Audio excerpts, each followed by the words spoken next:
Assalamualaikum. Craving for roast chicken? Come and join me. To our blender, I have yogurt. We put lemon juice, salt, olive oil, ginger and garlic. Our spices: black pepper, coriander, cumin, paprika, and cinnamon. We also put onion, green pepper, and tomatoes. We blend all our spices.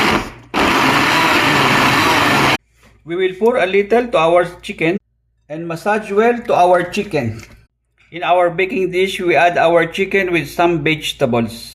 We cover it first with wax paper and then aluminum foil, and we bake it for 350 1.5 hours.